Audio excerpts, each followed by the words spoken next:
saludo a todos los que nos ven y también un saludo a todos los que nos oyen. Bienvenidos a La Vida en Directo, que hoy vamos a hablar de libros. ¿Con quién? Pues con la escritora segorbina más famosa del mundo mundial. Rosario Raro hoy está con nosotros porque con ella volvemos a Canfranc. Pero antes de volver, me gustaría primero darte las gracias por venir y luego que me hablaras un poco sobre cómo ha pasado la escritora este tiempo pandémico. Porque claro, cada uno lo hemos pasado como buenamente hemos podido. Pero yo me pongo en la piel de una escritora, sobre todo como ella, que va de localidad en localidad, de municipio en municipio, promocionando sus libros y ha tenido que también hacer una parada, que a lo mejor es muy bueno para la creatividad de cada uno, porque te da más tiempo para leer y para escribir y aprovechas el momento. Así que me gustaría saber cómo lo pasaste. Bueno, antes que nada, gracias por la invitación, porque ya sabes que esta para mí es mi entrevista talismán, porque me gusta mucho venir aquí en primer lugar antes de arrancar el Raro Tour que yo digo. Y bueno, no te tienes que poner en la piel de una escritora porque tú ya eres escritora y ya has escrito bastante y has ganado varios concursos. Y en mi caso, yo lo que hice fue escribir muchísimo. Bueno, este es el resultado, ¿no? Porque yo consideré que mientras escribía podía estar donde quisiera, con quien quisiera, que sucedieran las cosas que yo deseaba, y me vino muy bien, aunque estaba al principio en Castellón, ¿no? Cuando no nos podíamos mover, luego en cuanto pudimos pues ya nos vinimos aquí a Segorbe porque tenemos más espacio, pero yo mentalmente y anímicamente estaba en el Pirineo. Entonces, como dice Luis Gispert, que es el lugar con más senderos de toda España, ¿no? El que entiende mucho de estos temas, pues para mí fue balsámico, y yo creo que escribirla en este momento me aportó mucho oxígeno. Creo que eso está en el libro, ¿no? Esa sensación pues de libertad, y eso pues hizo que se me pasara mucho más rápido. Sí. En esa cuarta novela vuelves a Canfranc, pero yo creo que nunca te has llegado a ir, te has llegado a desvincular más. Creo que todavía estás más vinculada que en un principio, porque desde esa primera novela hasta ahora han ocurrido muchas cosas en Canfranc. Sí, a ver, yo claro, tengo que aclarar que El cielo sobre Canfranc no es la segunda parte de Volver a Canfranc, o sea, es una historia completamente distinta. Y lo que me dices, ¿no? de ese idilio que ya dura desde el 2013, pero para nada de menoscabo de Segorbe, porque ahora que estamos en los tiempos del poliamor, pues yo creo que se pueden tener dos corazones y muchos más incluso, ¿no? Pero claro, le ha dado una nueva vida lo del viaje teatralizado en tren, que el año pasado ganó el premio a la mejor experiencia turística de Aragón. Fue muy emocionante ir a Zaragoza porque la entrega era en el Teatro Principal, y claro, y aquí me decían, ¿y vas a ir? ¿Y si no os dan el premio? Porque claro, había muchas personas implicadas, ¿no? No solo la autora en este caso, sino pues los organizadores del viaje, el Ayuntamiento de Jaca, los de Renfe, bueno, el guía Manuel Bueno. Y yo decía, sí, pero ¿y si nos lo dan y no estoy? ¿No? Y esos momentos yo creo que no te los puedes perder. Y claro, y eso, lo que tú dices de la continuidad, ha hecho que durante estos 7 años que han pasado desde que se publicó, pues que la novela siga viva, ¿no? Hoy, por ejemplo, sale una nueva edición que además se han tomado el trabajo de rediseñar la cubierta, pues para hacerla más, porque claro, en 7 años las modas cambian, ¿no? Y yo las puse ayer en Facebook, las dos juntas, ¿no? Porque iba a plantear el juego de los 7 errores, de decir, a ver quién encuentra, y la tipografía y todo eso. Y claro, y es lo que los autores queremos, ¿no? Porque hay tanto trabajo detrás, miles de horas, porque yo hice un cálculo de los 4 años de escribir Volver a Canfranc, multipliqué el número de horas al día por días del año, y cuando vi que salían más de 4.000 dije, lo dejo, ¿no? Lo dejo estar, porque si no, si lo pensara no me embarcaría en la próxima. Y eso da mucha satisfacción porque, claro, el libro sigue vivo, ¿no? Y de eso se trata. Vamos a retroceder un poco al pasado, la primera novela. La primera novela seguramente parte de una historia que a ti alguien te cuenta. lo ves tan interesante que decides plasmarla en un libro. Cuéntame. A ver, eso sí que te lo he contado siempre, que mis 4 novelas que he publicado con Planeta están basadas en hechos reales. Entonces a mí eso me facilita mucho la escritura porque, claro, ya tengo la acción, ¿no? O sea, la historia que voy a contar, el lugar, la época, los personajes, sé cómo va a terminar, entonces no tengo que estar perdiendo el tiempo pues pensando qué sucederá y qué no. Y el caso de la anterior de Canfrán, yo llegué a esa historia a través de un libro que se titula Lugares abandonados, que habían publicado 2 hermanos, o sea, la habían publicado en Versalles, pero estaba en español, y claro, y la portada de todos esos lugares abandonados del mundo era la estación de Canfrán. Y yo empecé a investigar, se convirtió en una obsesión sana, por suerte, ¿no? Y entonces vi todo lo que había sucedido allí durante la Segunda Guerra Mundial y que eso daba no para una novela, sino para muchas, ¿no? Entonces, en este caso, parte de la documentación ya la tenía, porque no me he tenido que informar de otras cosas que en el 2013 desconocía, ¿no? Pues habrá estado bastante allí. Y tienes razón también en que las mejores historias nos las cuenta la gente, ¿no? Cuando vienen a una presentación o me escriben en redes sociales, de repente son historias que han sucedido en su familia, ¿no? O que ellos han conocido directamente. Y claro, y la del cielo sobre Canfrán ha partido de ahí.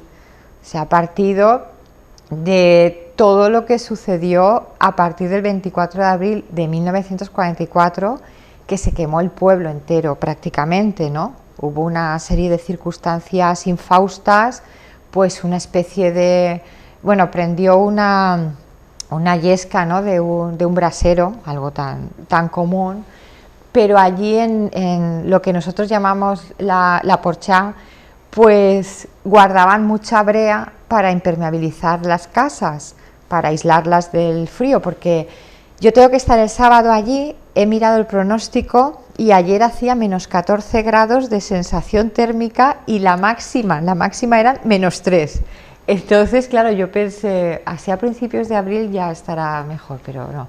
Y entonces en ese momento, pues era a finales de este mes cuando se produjo el incendio, y claro, lo que pasó fue que la única calle hizo como el tiro de una chimenea, la brea se prendió y entonces pues el pueblo, que había tenido mucha importancia histórica porque es paso del Camino de Santiago aragonés, además nada más salir del túnel del Somport, ¿no? Que es donde arranca, pues se quedó en ruinas. Yo he visto muchas fotografías de la época, pues la portada de periódicos como el ABC, el Nodo, he estado viviendo en el Nodo durante días.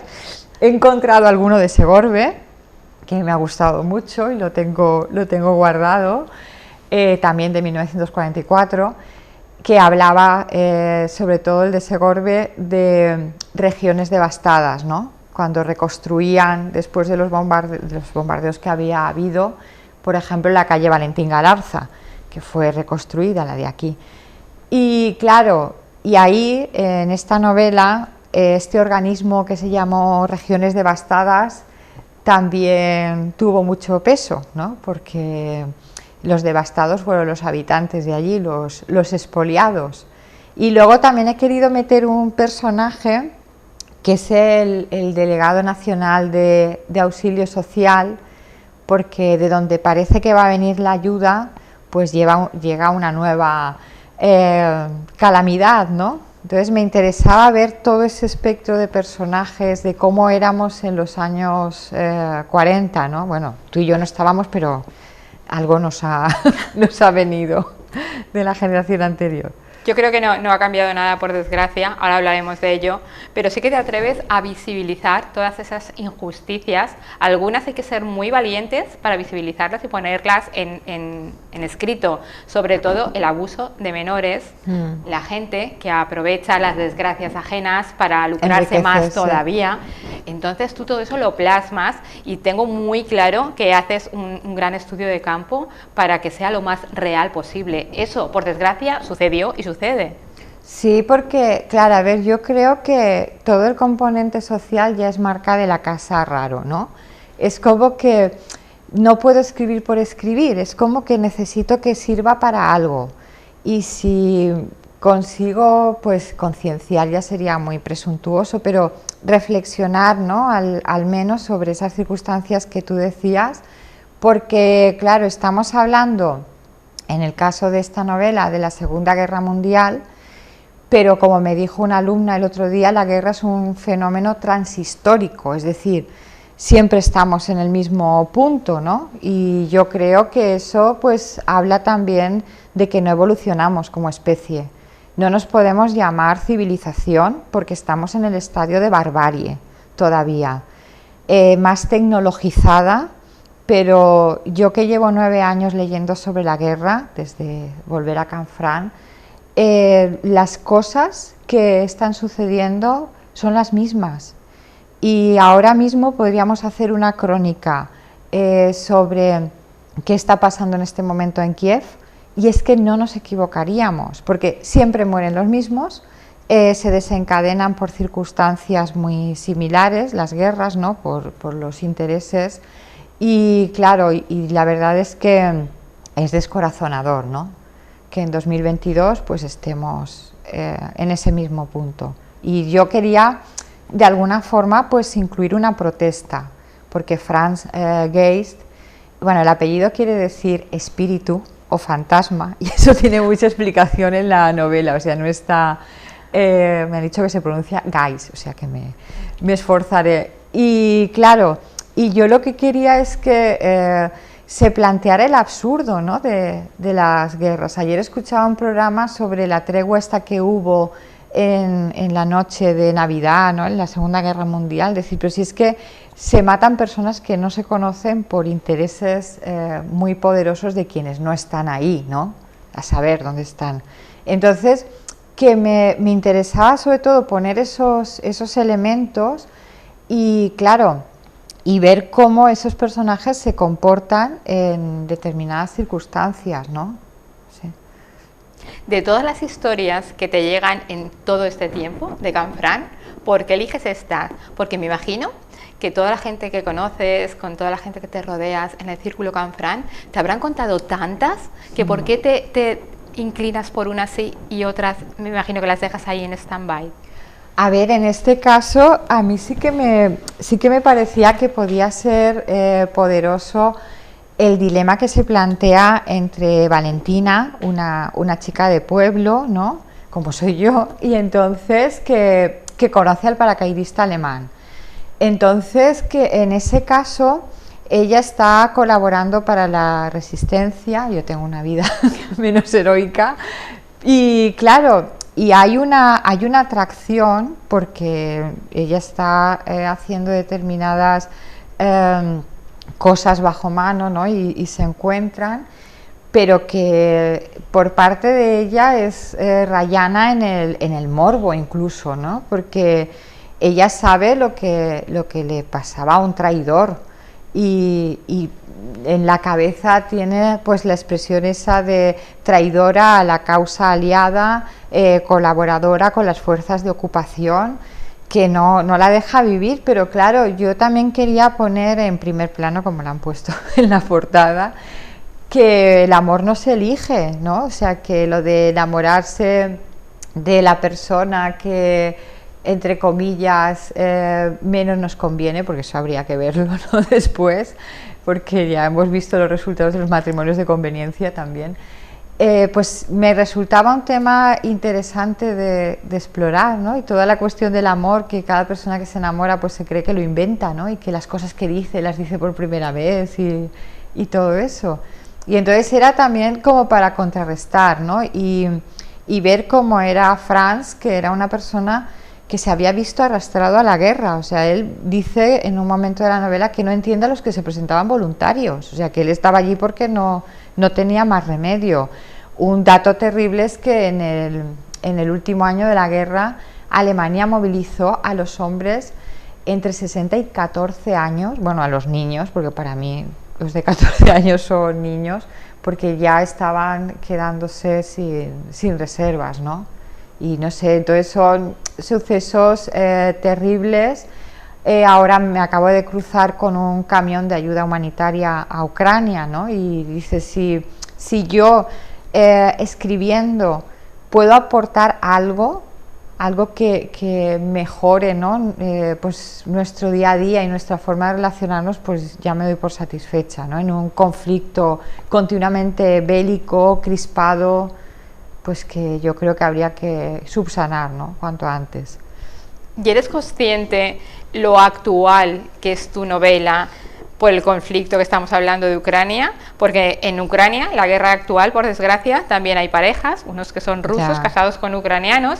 También existen esos pasadizos que es para que la gente desaloje el país, pero a veces bombardean. En la novela de Rosario ocurre exactamente lo mismo. Ese pasadizo, que a veces era la salvación de uno, te llevaba directamente casi a un campo de concentración. Era una especie de engaño. Por lo tanto, las similitudes son tantas que, ¿cómo te has sentido oyendo las noticias y viendo tu libro? Dices que actual que es mi libro, es 100%. A ver, tengo que decirte que estoy de apagón informativo completo, porque necesito muchísima energía, o sea, pero la energía equivalente a varias personas, y las noticias no solo me cortan la digestión, sino la respiración, porque yo me considero muy hipersensible, ¿no? O sea, es como que me cala todo demasiado. Yo creo que eso es lo que me hace escribir, ¿no? Porque soy así para lo bueno y para lo malo. Entonces, por eso te decía que sin ver pues los datos, los edificios, es que ya sé cómo son, porque ya he visto muchos, ¿no? Entonces, en ese caso, y tú lo has dicho, es la guerra de actualidad, o sea, es la que tenemos ahora en cartel. Es como que ahora Siria ya ha pasado a segundo plano, ya ha pasado Yemen, ya ha pasado Afganistán, por no hablar de las guerras en África, y es como que la agenda de medios es lo que ha decidido que nos sirva en este momento. Estamos todos muy sugestionados porque veníamos de una situación de muchísima debilidad mental, que era la pandemia, y era el caldo de cultivo adecuado para ahora continuar con otra plaga de Egipto o otro jinete del apocalipsis, ¿no?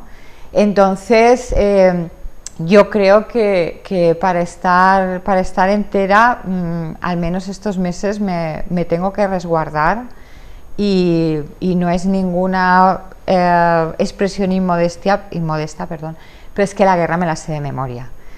Y lamentablemente pues va a ser así. Y luego hay otra cosa muy peligrosa, y es que es más fácil empezar una guerra que terminarla, ¿no? Y claro, en la actualidad, pues cuando yo la escribí, pues no había estallado la guerra de Ucrania, ¿no? Pues a mí me preguntaban, ¿habrá guerra? Y yo desde meses antes decía sí, porque si existe la posibilidad de que la haya, la hay. Porque lo más difícil es el casus belli, es decir, buscar la excusa. En cuanto eso se tiene, para armarla, estalla. Entonces, pues me parece algo tan doloroso y tan lamentable, que yo he querido buscar este oasis, ¿no?, en los Pirineos, que sí es durante la Segunda Guerra Mundial, pero es como un lugar donde todo se detenía, ¿no? Y pasaron cosas históricas muy importantes, como que los aliados se pudieron comunicar por primera vez gracias a un radiotransmisor que cruzaron por allí, por la frontera, pero que quería dejar la guerra como telón de fondo en ese caso. No sé. Tienes 4 novelas actualmente en el mercado. El cielo sobre Canfranc, que sale el día 6, en el momento que sale también esta entrevista que estamos haciendo unos días antes, ahí todo al momento. Y me imagino que ellas están las 4 novelas están en la casilla de salida, que estarán compitiendo. Yo no sé cómo va la competición de unas a otras. Lo que sí que sé es que una de ellas está traducida incluso al japonés. A ver, lo que tengo traducido al japonés es algo así más sencillito, que es un libro de haikus, de ese tipo de poesía japonesa, que son 3 versos, el primero de 5 sílabas, el segundo de 7 y el tercero de 5. Y además el traductor al japonés es de Segorbe, porque es Javier Bellón, Javier Bellón es mi director de tesis, Javier Porcarrebollo, porque él fue muchos años profesor de español en Japón, y nos lo pasamos muy bien durante el proceso, porque claro, él me decía, por ejemplo, mira, es que en japonés no existe sirena, ¿no? El ser mitológico, voy a poner mujer pez, ¿no? Y a mí me resultaba muy curioso porque, claro, decíamos, es que no es exactamente lo mismo, pero tiene como una poesía nueva, ¿no? Es como... Y esa fue la traducción al japonés. Luego, respecto a las 4 novelas, claro, cuando a mí me preguntan, que por suerte tú no me haces nunca esa pregunta, pero sí que me lo dicen a veces ¿y cuál te gusta más? Yo les digo que es como los hijos.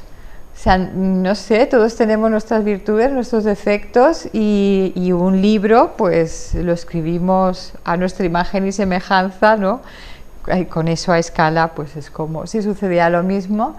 Por ejemplo, esta mañana mismo me han contactado para proponerme participar en unas jornadas de literatura y ciencia, que por supuesto ahí tengo que ir con la huella de una carta, porque como es en la que hablo de la talidomida, la ética farmacéutica, los laboratorios que también han estado tan de moda, ¿no?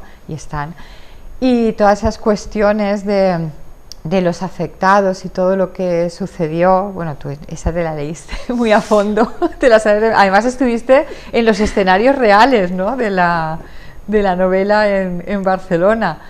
Y claro, y por ejemplo, yo me siento muy unida a la de Siboney, porque para mí contar todo este oscuro, nunca mejor dicho, origen de algunas de las grandes fortunas actuales, entonces, no sé, yo no quiero que pasen de moda, ¿no? Yo quiero, lo de decir que fueran clásicos es como que queda así muy, muy presuntuoso también, como te decía antes, pero sí que me gustaría eso, ¿no? Que estuvieran a disposición del lector como están, porque a mí me da mucha alegría que en cualquier librería sigan estando las 3 anteriores, y eso pues me hace pues estar muy motivada para las siguientes, ¿no? Ver que no es flor de un día, porque claro, con toda esta rotación de novedades que hay, ¿no? Que en la literatura, en el cine también, cuando nos enteramos de una película pues ya la han quitado, ¿no?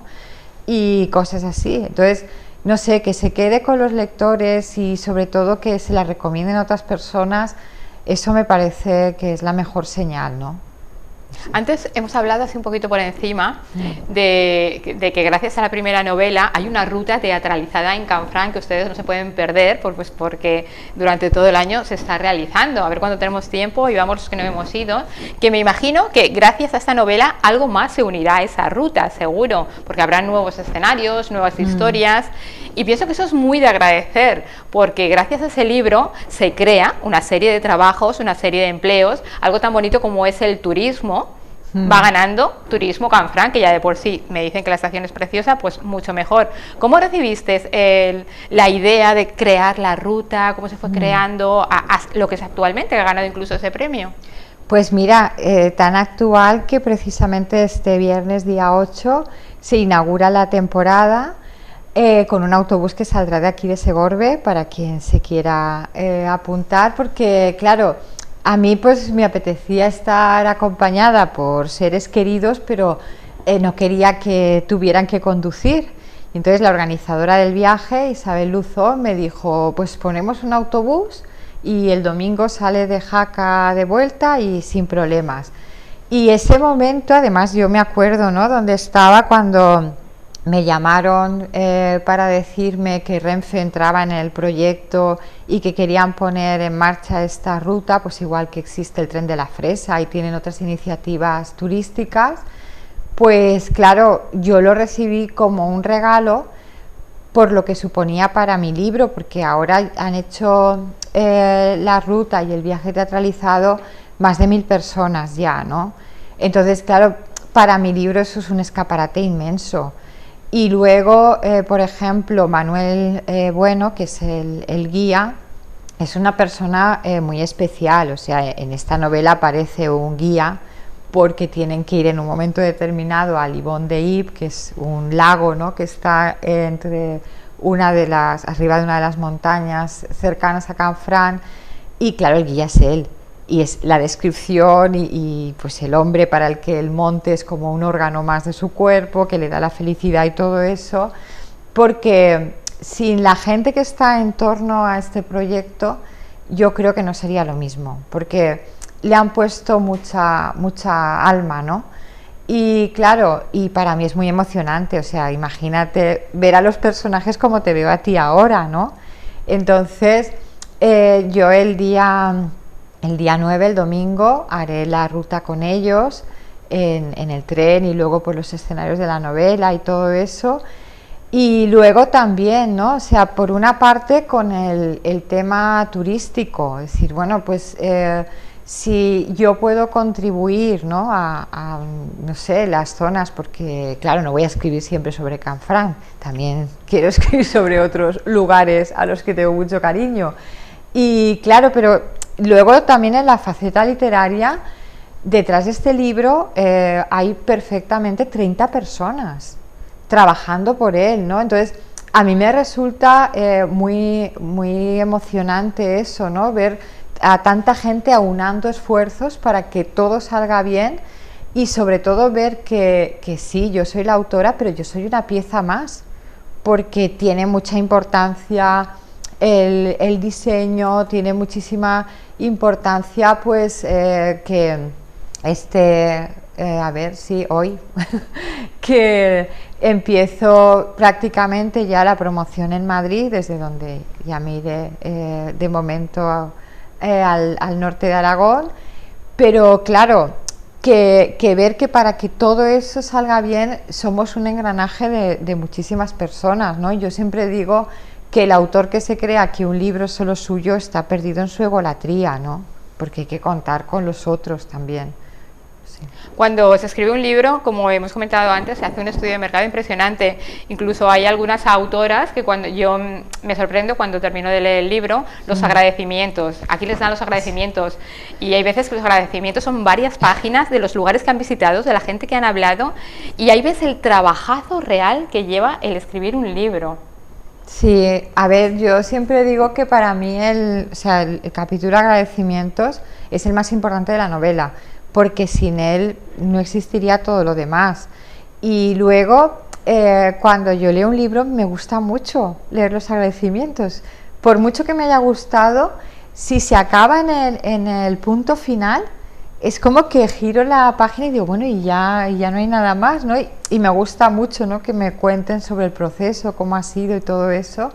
Y claro, es lo que te decía, es que yo creo que se nota, ¿no?, cuando los lugares los conoces, porque una novela no tiene que estar escrita solo para la vista, ¿no? Tiene que oler, tiene que saber, tiene que tener textura, o sea, que se produzca una especie de inmersión y que el lector esté allí dentro, o sea, que no sienta que le están contando una historia y ya está, sino que la viva. A ver, yo en mi caso, estudio de mercado, ya tenía el precedente de volver a Canfranc, que ya era bastante estudio de mercado, porque ha sido, y bueno, por suerte sigue siendo un fenómeno literario, pero claro, yo hubiera tenido muy fácil en el 2015 ponerme manos a la obra y escribir una segunda parte de Volver a Canfranc, pero no era el momento, entonces, al menos yo lo sentía así. Y sé que en torno a esto hay muchas leyendas urbanas, pero en la editorial Planeta nos dan libertad absoluta. O sea, yo nunca me he sentido que me insinuaran que escribiera sobre un tema porque estaba de moda o que se estaba vendiendo no sé qué género, porque para empezar yo intento que en mis novelas haya un poco de todo. O sea, no son pues de un género solamente, ¿no? Sino que todas las historias que tú has nombrado y que se entrelazan, pues hay de todo, o sea, desde el thriller a la novela histórica, la novela de misterio, de suspense, la romántica, porque la vida es así, ¿no? La vida tiene un poco de todo. Y entonces, en este caso, pues igual que en las anteriores, yo cuando les he contado a mis editores, ay, pues quiero escribir de esto, ¿no? Y me han dicho, ah, pues bien, o sea, en ningún momento han intentado ni reorientarme, y eso a mí me gusta mucho, porque, a ver, escribir por encargo, pues como yo me dedico profesionalmente a esto, pues igual que hace un periodista, yo podría escribir, pero luego lo difícil sería defenderlo. Claro, yo llevo hablando de volver a Canfranc 7 años. Yo ir a una entrevista y además con alguien que me conoce tanto como tú, se darían cuenta de que no, o sea, de que el tema no me cala y que actriz no soy, entonces se me notaría, ¿no? No sé. Yo pienso que las dos de Volver a Canfranc tienen vida propia. La localidad de Canfranc y alrededores las defienden a capa y espada, y son dos novelas que siempre se van a oír, es decir, no van a quedar nunca en el anonimato, como tú dices, se han convertido ya en un bestseller, pero se van a convertir en novelas de las de toda la vida, que vamos a estar oyendo nosotros y nuestra descendencia. Las otras dos, pues me imagino que La huella de una carta, que es mi favorita, tengo que decirlo, y que le aconsejo que la lea a todo el mundo, sobre todo por la parte social es muy grande en esta novela, es en todas, pero en esta me parece incluso más todavía. Pero me quedo ahora con la de Siboney. Sabemos cómo la acogida que ha tenido aquí en España, es una novela preciosa, pero ¿qué acogida ha tenido en el otro lado del charco? ¿Sabes algo? A ver, para empezar, claro, la Cuba que sale en la novela de Siboney no tiene nada que ver con la Cuba actual, porque era Santiago, ¿no? En ese caso era la capital entonces, no era La Habana. Claro, era un sitio donde las clases altas, ¿no? Los dueños de las plantaciones, la sacarocracia, que se llamaba pues a los que tenían todo el poder económico, porque provenía de la caña de azúcar, sobre todo porque ellos eran los más ricos entre los ricos, por un motivo muy fácil de entender, y es que claro, se exportaba muchísimo cacao y muchísimo café, pero en origen son dos productos muy amargos. Cuanto más se exportaba de esas materias primas, más azúcar se necesitaba, y entonces se multiplicaba, bueno, era una locura. Entonces, claro, a mí en el caso de Siboney, lo que me pasa con esa novela es que tengo muchísima implicación emocional, ¿no? Y lo que tú me preguntabas del otro lado del charco, pues así como en 1875, que es cuando pasa los inventos, o sea, cualquier descubrimiento de la historia de la humanidad, llegaba en primer lugar a Londres, a París, a Nueva York y a Santiago y a La Habana, o sea, para que nos imaginemos lo que era a fines del siglo XIX. Yo he estado en Cuba y claro, para empezar, no es que no se pueda vender mi novela allí, es que no se puede vender ninguna, porque en las librerías, bueno, el 90% de estantes están vacíos, y después solo se venden libros, y hablo de ahora, de la Revolución. Entonces, claro, es como tener a la población muy controlada en ese sentido. Luego fui a una biblioteca preciosa en Cienfuegos, que más del 90% eran unos anaqueles altísimos de, bueno, las maderas que hay allí, ¿no? Maderas preciosas que les llaman. Y claro, estaban tapados con mantas. Y yo, claro, me acerqué porque yo la bibliofilia que tengo es incontenible y me llamaron la atención. Entonces, claro, en Cuba mi novela no se puede vender, pero es que no se puede vender ni un libro de la poesía más naif y que se escriba, ¿no? Entonces, sí que es verdad que se ha vendido bastante en México, o sea, sobre todo en el área del Caribe, porque, claro, tienen una historia común, ¿no? Que es la historia de ese otro genocidio, porque como ves tengo cierta tendencia a estas cuestiones, ¿no? Común, que fue la esclavitud. Hoy comienza el Raro Tour, que le llamas, que me encanta el nombre. Te vas en nada a Madrid y esa semana pues vuelves de nuevo a casa, porque la primera presentación del Cielo sobre Canfrán es en Segorbe. ¿Preparada para todo ese Raro Tour? Pues sí, porque mira, yo hago como la frase del Cholo Simeone, y yo voy partido a partido. Entonces yo en el momento donde estoy y lo que estoy haciendo en ese momento es lo más importante. O sea, y no puedo estar pensando en lo que tengo al día siguiente ni lo que haré después. Entonces, pues eso, me voy a Madrid esta noche mismo.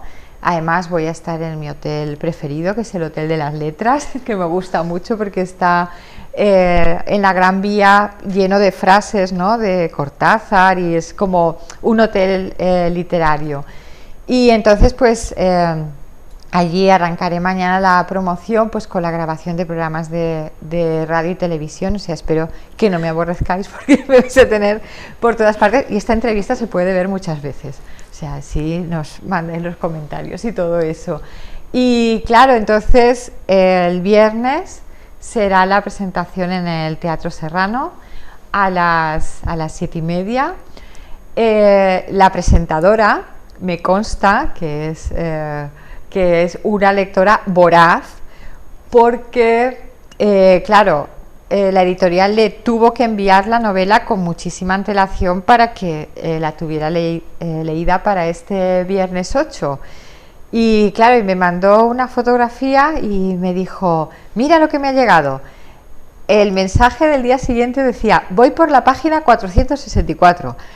Y claro, y cuando pensamos, ¿no?, en lo lenta que yo soy escribiendo, que todo lo tengo, yo tengo que buscar todas las palabras en el diccionario de la RAE, por si acaso han cambiado de acepción o algo.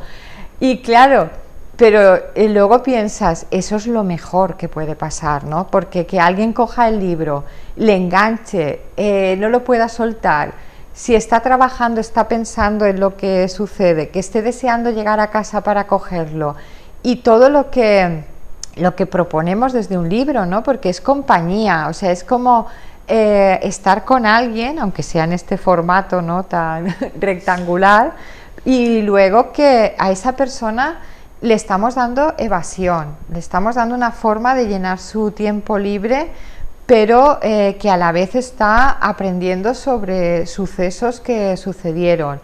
Y luego se conmueve, ¿no?, porque sufre con los personajes, no sé, está en esos, viaja también, ¿no?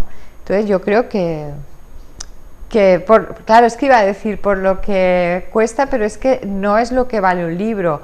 Es que yo creo que hay algo mucho más importante, que no es que alguien pague 20 euros por una novela, es que nos está dando lo más valioso que tiene, que no es el dinero, sino el tiempo, ¿no? Y que decidan leerse nuestro libro entre los 80.000 que se publican al año en España, pues eso ya es muy de agradecer, no sé.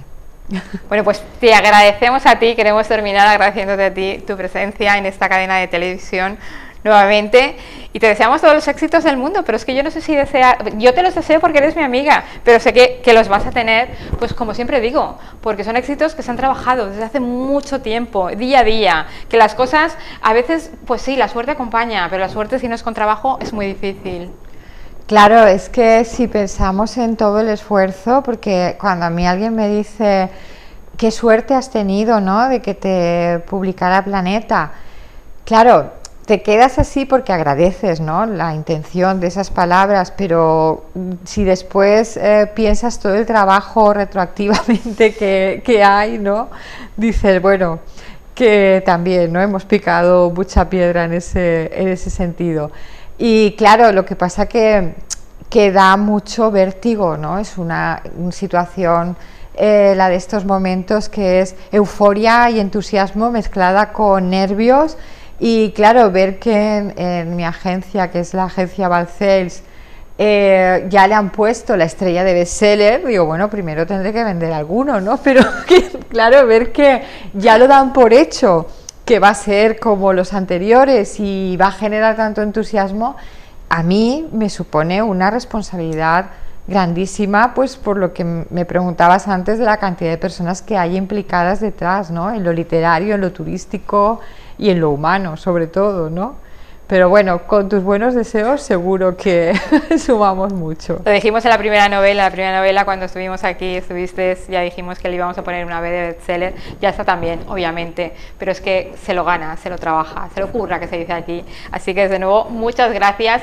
Yo estaría hablando con ellas horas y horas, pero te tienes que ir a Madrid, yo me tengo que ir a entrevistar a no sé quién, así que vamos un poco locas con el tiempo, pero espero tenerte aquí en breve con esa quinta novela ya. Bueno, pues muchas gracias y hasta cuando queráis, que ya sabéis que esta es mi entrevista fetiche y talismán, como te decía antes. Este viernes, 7:30, Teatro Serrano. Todo el pueblo tiene que estar allí. No solamente todo el pueblo, sino toda la comarca. Que es muy grande el teatro. Claro que sí, que es muy grande, hay que llenarlo, tiene que tener calor humano. Gracias de nuevo. Gracias a ti, Santa.